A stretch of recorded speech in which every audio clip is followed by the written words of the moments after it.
अस्सलाम वालेकुम वरहमतुल्लाहि वबरकातुह। बिरादरान इस्लाम, प्यारे भाइयों, प्यारी बहनों, 1445 हिजरी का आगाज होने वाला है, 1444 खत्म होने वाला है।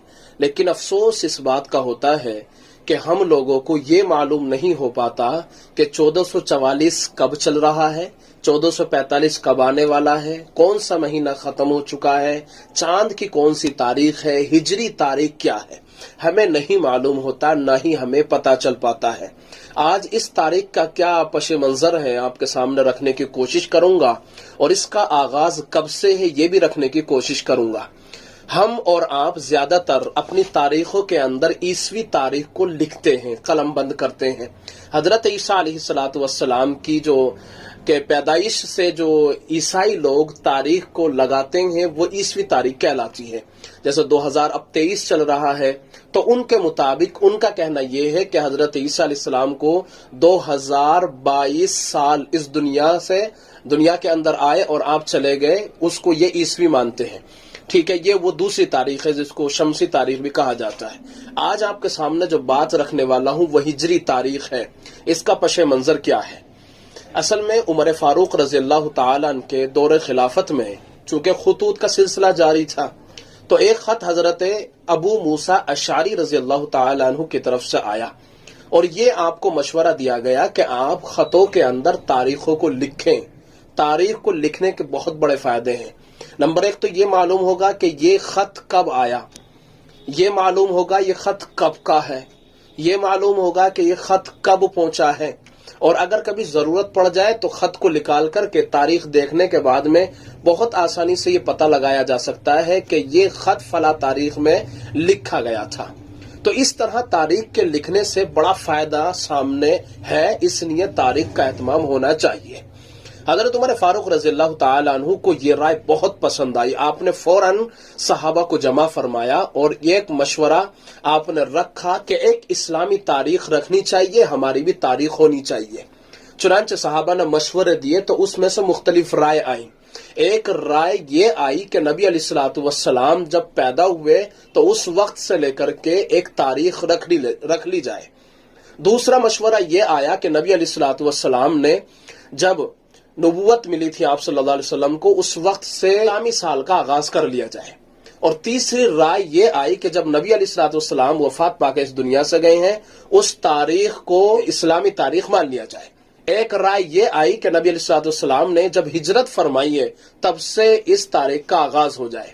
एक राय ये आई कि मुहर्रम के एतबार से हो जाए, जैसे पिछले जमाना जाहिलियत के अंदर लोग मुहर्रम से सालों का आगाज करते थे, वैसे कर लिया जाए। खैर, हजरत उमर फारूक रज़ियल्लाहु ताला अन्हु ने साल का जो आगाज फरमाया है वो मुहर्रम से फरमाया है। मशवरा तय हो गया और आपने ये फैसला फरमा दिया कि इस्लामी साल का आगाज मुहर्रम के महीने से होगा।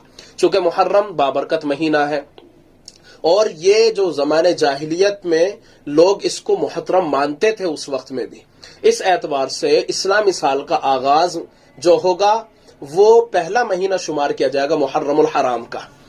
और हिजरी जो है वो हिजरत से नबी अलैहिस्सलातु वस्सलाम की से मान लिया गया। ये मैंने आपको शॉर्ट में समझाने की कोशिश की है। इस एतबार से फिर वो तारीख रखी गई और चलते चलते चलते चलते यहां तक पहुंच गई कि आज बुध है और आज मगरिब की नमाज के बाद में जब चांद दिखेगा तो वो 1445 हिजरी का आगाज हो जाएगा। चूंकि चांद रात में दिखता है, मगरिब के बाद दिखता है, यहीं से इस्लामी तारीख का आगाज हो जाता है और यहीं से हमारी तारीख बदलती है। शमसी तारीख की तरह नहीं कि रात में 12 बजे बदले। खैर, ये आज बुध है, मगरिब के बाद ये तारीख का आगाज हो जाएगा। अब जैसे ही जुमेरात आएगी पहली तारीख शुमार कर ली जाएगी। इसी को कहते हैं यकुम मुहर्रमुल हराम, यानी पहली तारीख मुहर्रमुल हराम की। तो हिजरत से मुतालिक आपके सामने थोड़ी सी बात, इस्लामी तारीख से मुतालिक, पशे मंजर से मुतालिक आपके सामने रख दी गई। इस्लामी तारीख के एतबार से 2-3 बातें और समझ लें। जब आप नया चांद देखें तो प्यारे नबी सल्लल्लाहु ताला अलैहि वसल्लम के जानिसार सहाबा एक दुआ को बड़े एहतमाम के साथ पढ़ा करते थे।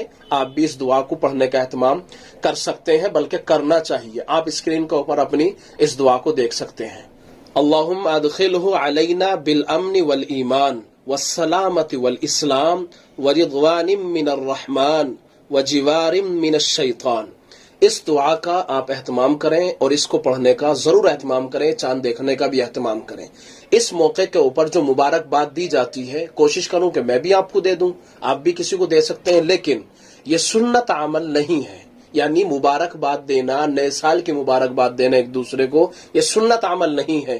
البتہ اگر کسی کو دینا چاہیں تو دعا کے طور پہ دے سکتے ہیں کہ آنے والا سال اللہ تعالیٰ آپ کے لیے بہتر بنائے۔ میں بھی آپ کو دیتا ہوں، آپ بھی مجھے دے سکتے ہیں۔ اللہ تعالیٰ مجھے بھی، آپ کو بھی اور پورے امت مسلمہ کے حق میں آنے والے سال کو بہتر بنائے۔